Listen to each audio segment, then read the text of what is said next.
Funding for the Maddy Report is made possible by grants from Community Health System, Fresno State Associated Students, Inc., Harris Ranch Resort, Producers Dairy, the Spencer Family, and The Wonderful Company. Additional support provided by the Maddy Institute, the Public Policy Institute for the Valley's 4 public universities.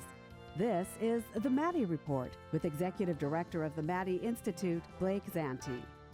Welcome to the Maddy Report. I'm Blake Zanti, Executive Director of the Maddy Institute. Today we'll be discussing the ever-changing nature of political campaigning and the impacts of artificial intelligence, or AI, and social media with Adam Silver, Chair of the Fair Political Practices Commission. Chair Silver, thanks for joining the Maddy Report today. I really appreciate you being on the program. Thanks so much for having me, Blake. I really appreciate the opportunity. I love it down here in Fresno. It's definitely not my first visit. There's a couple restaurants that I really like to frequent when I come down here, so I'm hoping I'll get a chance to stop on my way back up to Sacramento. Well, that's great. I'm glad you can at least enjoy a couple bites here in Fresno on your way back. Let's start out just by talking about the Fair Political Practices Commission. You know, many viewers may not know what the FPPC does. Could you just give a brief history of the FPPC? Why was it created, and what's its main charge and objective? Sure, great question. So the Fair Political Practices Commission, or FPPC, is the state's independent, nonpartisan political watchdog. So a politician, for example, accepts an illegal gift, engages in a conflict of interest. It's our job to keep that politician accountable and to prosecute them. It's also our job to educate public officials and others that are involved in the political process and make sure that they know these rules. In short, our charge is to interpret, administer, and enforce the Political Reform Act. And the Political Reform Act, that's the body of law that provides for most of the state's campaign finance and ethics rules. This is a mission that is incredibly important, especially when you're seeing dips in public trust in government, and a mission that we take very seriously at the FPPC. Some more background. So we're a 5-member commission. You have 2 appointments made by the governor, and then 1 appointment each by the Secretary of State, Attorney General, and Controller. And avoid even the appearance of partisanship, what we do is we put a cap on the number of members from a specific political party. There can be no more than 3. Well, and that's helpful to understand, and certainly since the FPPC has been created 50 years ago, or over 50 years ago, a lot has changed in government and politics and campaigns. How have things changed specifically in the FPPC over time, and how might some of the goals and objectives look different from when it was first formed in the 1970s to now? Yeah, so we actually celebrated our 50th anniversary last year. And I was lucky enough to sit down and have a conversation like this with Governor Brown, talk to him about the basis for the Political Reform Act and the FPPC, so looking at the Watergate scandal back in 1974, and hear his thoughts on how he thinks the FPPC should deal with new threats to democracy, to transparency. For example, AI, right? AI in elections. So just to give you some additional background, so the people of California actually created the FPPC via initiative back in 1974, Proposition 9. So Proposition 9, now known as the Political Reform Act, in addition to creating the FPPC, it created the state's campaign finance and lobbying ethics framework, right? The people wanted an independent agency that would enforce strictly some of the toughest campaign finance and lobbying laws across the nation. And we've done that. We've been tremendously successful at doing that. I mean, if you look at our annual report, which is posted on our website, you'll see that we successfully closed over 1,000 cases last year. And then we set a record in the number of fines that we levied going back to, I believe, 2017. But like you said, campaign finance elections, they evolve, they change, and we have to be ahead of the new trends if we want to make sure that there's not misinformation, non-disclosure in elections. And I'd say the 2 biggest changes that we've seen over the past 50 years, especially most recently, is going to be in terms of technology and in terms of spending. So with spending, my main concern, what we've seen the most, especially in the wake of the Citizens United decision, the Supreme Court, is dark money. And what's dark money? Dark money is going to be a campaign contribution or an expenditure where the true source of those funds are not disclosed. When California identified this as an issue, shortly after Citizens United, they immediately, I should say specifically the legislature, in partnership with the FPPC and other good government groups, immediately developed thoughtful legislation that made it much harder to funnel money through nonprofits and other entities to avoid that sort of disclosure, and much easier for us to enforce that law and crack down on dark money. And we did crack down. I'm not going to take responsibility for that. You know, I wasn't chair of the commission when some of these penalties were levied. I think the people who are really responsible for that and who should be recognized are the excellent staff of the FPPC, of our enforcement division. And what did they do? They fined the Koch brothers campaign finance network $1 million for violations related to dark money. More recently, and this isn't in the dark money context, but this is in the misuse of campaign funds context, I should say misuse of public resources for a campaign purpose, to be very specific. You saw the FPPC levy a fine of $1.35 million for violations. So we're talking about significant fines being levied for these violations of the law. So I'd say spending is significant, especially for Fresno County in particular. You've seen a significant increase in spending at the local level. You know, 10 years ago, a local city council election, you're not going to see more than $10,000 spent on that election. While in more recent years, you'd see tens of thousands, sometimes more than 100,000 spent. And what the FPPC in conjunction with the legislature did is it set floors for specific contribution limits. And quickly, I will shift over to technology. And everybody knows technology has advanced quite a bit since 2015, 10 years ago, certainly a lot since 1974 when the act was adopted. I'd say the biggest change is the digital revolution, social media, micro-targeting, digital ads, right? And again, the legislature in coordination with the FPPC got ahead of that. And they made sure that these different candidates, entities that were advocating for candidates, ballot measures, right?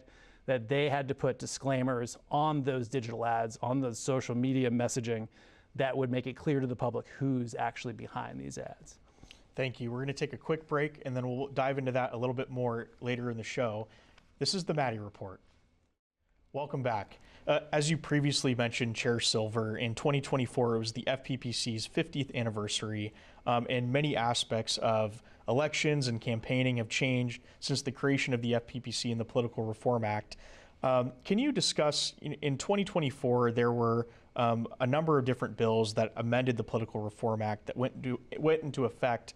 Could you just talk about, maybe some of those changes that went into effect that were notable, and how does the FPPC keep track of some of the legislature's changes that are, coming up or being proposed throughout the year? Sure. So let's focus on the second piece of that question. So the FPPC, we're the experts on these laws. So the legislature typically is going to be working very closely with us to make sure that the laws that they are promoting are effective, right? That they have teeth that we can go ahead and enforce and keep public officials, et cetera, accountable. So it's really important that we're involved in that process, and we try to be proactive in being involved in it, and the legislature has been great in involving us in their policy making. As to the first question, as to the legislation from this past session, I think one very important bill to highlight would be AB 1170 by Avelino Valencia, a representative from Orange County. What that bill did is it required the most powerful public officials in California, both at the local level and the state level, to file their Form 700s online. What's a Form 700? That's a financial disclosure, right? That discloses, identifies all the economic interests that a public official has that could give rise to a conflict of interest. So basically, the economic interest that would preclude them from voting on a specific item. So we want to make sure at the FPPC that those interests are disclosed quickly, as soon as possible, right? And that they're accessible to the public. We want to make sure that the public can just go to our website and see what those specific interests are. So when they're watching their city council meeting, their county supervisor meeting, the session in the legislature, that they know if someone's engaging in a conflict of interest. So I'd say that's one of the more important ones. Another bill that we are working with is 2355, AB 2355. And that concerns campaign advertisements that are modified or created using artificial intelligence. Specifically, what that one's going to require is that there be a disclaimer noting that a campaign ad has been modified or adjusted using artificial intelligence whenever that's the case on a campaign ad. Now, you mentioned making these things accessible to the public and through the Form 700 disclosure process. Along with enforcing laws, the FPPC strives to inform, assist, and interpret the Political Reform Act. Does the FPPC provide guidance or make the election process accessible to the general public if somebody wanted to run for office or wanted to follow, what are those changes in the campaign laws or the disclosures? Could you just talk about, maybe how the public can engage with the FPPC if there is an avenue to do so? It does, and that's one of our main priorities, and certainly one of my priorities as chair is investing in education. Because I think the more you invest in education, the less minor unintentional violations you're going to see. And the FPPC's focus should not be on those types of violations. It should be on the most serious violations of the act. Campaign money laundering, like we talked about, related to dark money, conflicts of interest, misuse of public resources for a campaign purpose. That's what we want to focus on. So for public officials out there who want to make sure that they're apprised of the relevant rules, number one, we have phone advice. They can call into our advice line, ask basic questions that they might have related to the Form 700, related to campaign, all the different areas that we regulate. They can also email in. We have email advice that's more informal, which allows for a quicker turnaround. And then we have a more formal advice structure where someone can ask for a formal opinion from our legal division or from the commission itself. We also have tons of resources on our website. So if someone wants to have a better idea of what the disclaimer should read out as on their advertisement, they can go to our website and find that. They can also find campaign manuals related to lobbying. Really, we have a website that I think is quite impressive, and we've actually won awards for some of the technologies that we use because it makes it easier for people to comply, and that's really our goal, to help people understand these rules and comply with them. Thank you. We're going to take another quick break, and then we'll be right back after this. This is the Maddy Report. Welcome back. Chair Silver, thanks again for being on the Maddy Report today. We're talking about the Fair Political Practices Commission, its role, what it does, and some of the changes in campaigns and elections over time. One of those things I'd like to shift a little bit slightly is AI, and that's a huge change that not only government's been grappling with, but society at large.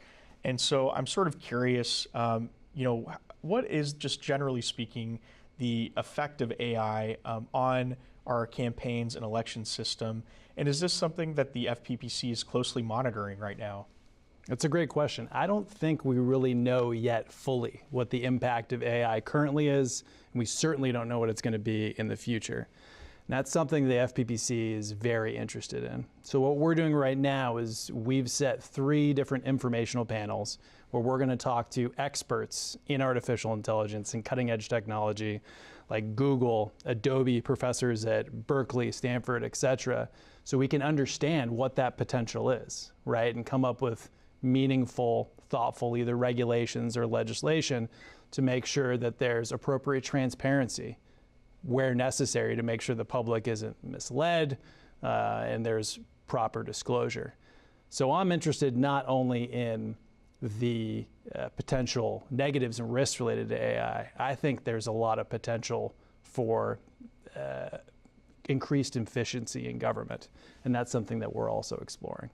Do you think, and I know you mentioned that there's still a lot of exploration right now and trying to talk to different experts, especially industry experts, but is there a potential, like you had mentioned, for AI to maybe increase transparency in the campaigns and elections process? Absolutely.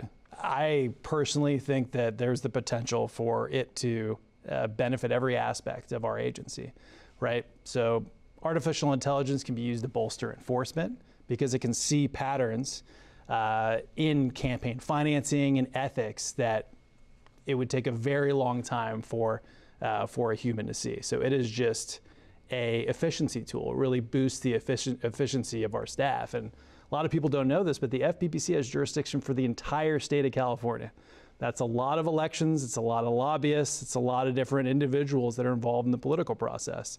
The more tools that we can have to enforce the law, the better, in my opinion. So enforcement, education also, you could use that to streamline providing the information that a local official needs to properly fill out one of their reports or their Form 700, for example, right? And then in terms of transparency, again, it goes to AI's processing ability and its ability to see different patterns. So it's going to be able to quickly identify, trends, issues in campaign finance, share that with us, and then ultimately we can get that information to the public as soon as possible so they can go into their voting booth feeling informed. Now, another big topic is social media, digital media, something that has, changed the landscape of our elections pretty drastically over the last couple of decades, really over the last decade.